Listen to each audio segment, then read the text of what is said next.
Vilayath പുത്തേരെ trailer ഇന്നലെ റിലീസായി. ഗംഭീര ട്രെയിലറാണ്. സിനിമയുടെ ടീസർ ആയിരുന്നു മുൻപ് വന്നിട്ടുണ്ടായിരുന്നത്. അത് പക്ഷേ ആ പ്രതീക്ഷ നിലനിർത്തിയിരുന്നില്ല. കാരണം ടീസർ ഒരു ആവറേജ് ഐറ്റമായിട്ടാണ് ഫീൽ ചെയ്തിട്ടുണ്ടായിരുന്നത്. പക്ഷെ അതിനകത്തും ജെയ്ക്സ് ബിജോയുടെ ഗംഭീര സ്കോർ ഉണ്ടായിരുന്നു. പക്ഷെ ട്രെയിലർ മൊത്തത്തിൽ ചേഞ്ച് ആയിട്ടുണ്ട്. കാരണം സിനിമയെക്കുറിച്ചുള്ള ഒരു താല്പര്യം തന്നെ വർദ്ധിക്കാൻ ട്രെയിലർ കാരണമായി. ഇന്നലെ വന്ന ട്രെയിലറിന് ഗംഭീര റെസ്പോൺസ് ആണ് വന്നുകൊണ്ടിരിക്കുന്നത്. ട്രെയിലറിനകത്ത് ഏറ്റവും കൂടുതൽ കയ്യടി നേടുന്നത് ഷമ്മി തിലകൻ തന്നെയാണ്.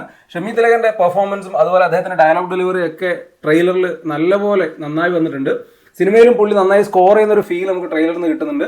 അതുപോലെ ജെയ്ക്സിന്റെ മ്യൂസിക് ആണെങ്കിലും ഗംഭീരമായി തന്നെ തോന്നിയിട്ടുണ്ട്. മുൻപ് വന്ന പാട്ടാണെങ്കിലും നന്നായിരുന്നു. ജെയ്ക്സ് പൊതുവെ അദ്ദേഹത്തിന്റെ റീസെന്റ് ആയിട്ടുള്ള വർക്കുകളൊക്കെ ഗംഭീരമായി ചെയ്തിട്ടുള്ളതാണ്. വിലായത്ത് പുത്തേലും അത് പെർഫെക്റ്റ് ആയി വന്നു തന്നെയാണ് ട്രെയിലറും അതുപോലെ ടീസറൊക്കെ കണ്ടപ്പോൾ തോന്നിയിട്ടുള്ളത്.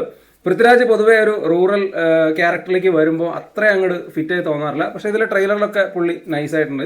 സിനിമ സംവിധാനം ചെയ്യുന്നത് ജയൻ നമ്പ്യാരാണ്. അദ്ദേഹത്തിന്റെ ആദ്യത്തെ സംവിധാന സംരംഭമാണ്.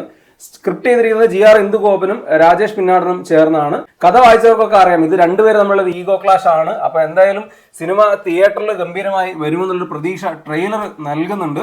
പൃഥ്വിരാജിനെ സംബന്ധിച്ച് അദ്ദേഹത്തിന്റെ അവസാനത്തെ 2 മലയാളം റിലീസുകളും വലിയ ഹിറ്റായിരുന്നു. ആടുജീവിതവും ഗുരുവായൂർ അമ്പല നടയിലും.